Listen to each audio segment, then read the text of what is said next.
Hi everyone, I just wanted to take a quick chance to show you guys a new creation that I've been working on. This is a ultra micro control line, and it flies. I finally got a chance to fly it for the first time last Saturday and made some changes to it. It did a loop, which I was really pleased about. I have not done inverted flight yet, but I should, before I get to that, because I did break a prop by crashing it into the asphalt straight in. Before I do inverted flight, I think what I'm going to end up doing is probably replacing the rudder from the fuselage basically up, making it bigger and giving it more turn. Because the reason that it hit the ground and broke the prop was because it came towards me and it quit, rotating. I lost my up elevator in order to. I couldn't pull back out of it inverted with down elevator, so I lost my ability to control it. Anyway, what a riot! So, what I want to show you guys is the way that I make wheels. The way that I make the wheels. I make the wheels. They'll be included in the kit. And this is how they're made. They're actually pretty simple to make. I take, these are laser cut. The foam is laser cut. And this is a heavy paper. A heavy gray paper. And this is what makes up the parts that go on the wheel. The other piece that goes on the wheel too is there's a little tube, and I haven't figured out whether I'll cut this or whether I'll let people just decide, but for a bearing on the wheel itself, I use a little tiny piece of aluminum tubing, and I just use an X-Acto knife and I roll it back and forth across it on my cutting board, and I cut it off, and that's what creates wheels that roll really true. So I think you can see that. Let me see.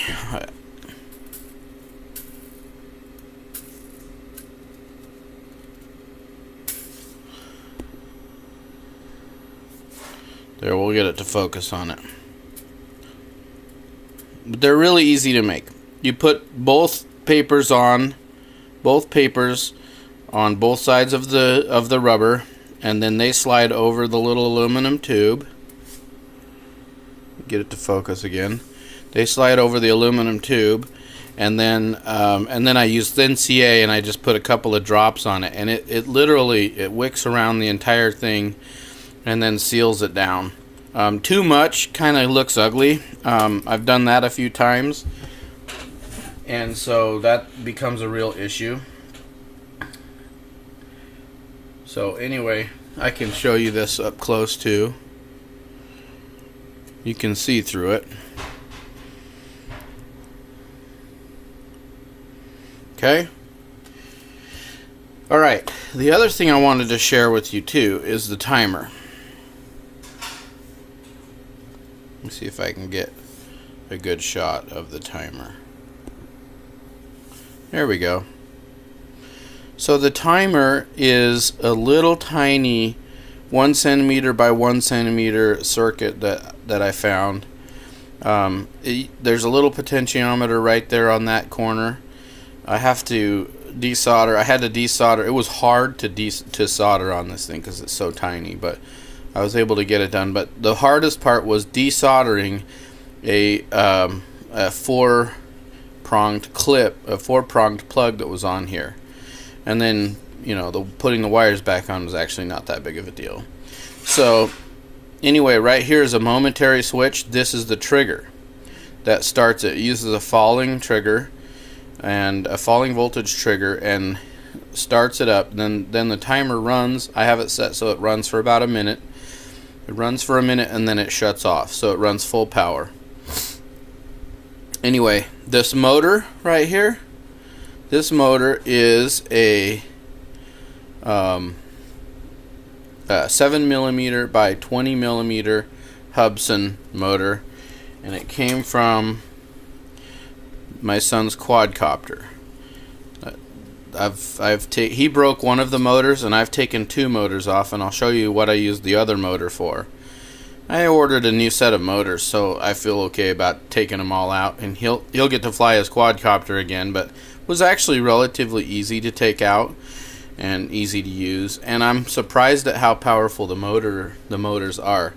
They draw about 1 amp of power on 1S on 3.7 volts on 1 lithium polymer, and they put out about 20 grams of thrust. So the coolest part about this little airplane right here is that it weighs 20 grams. So, and I think excuse me, I think I could lighten it up too. Alright, we'll focus on that and see if we can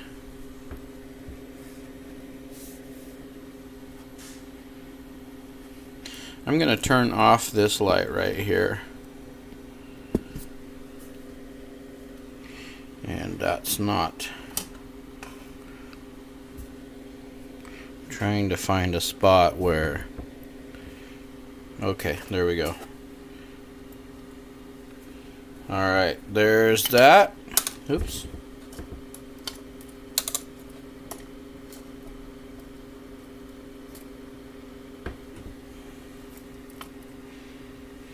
There we go. I don't know if you can read that or not. 20.7 grams.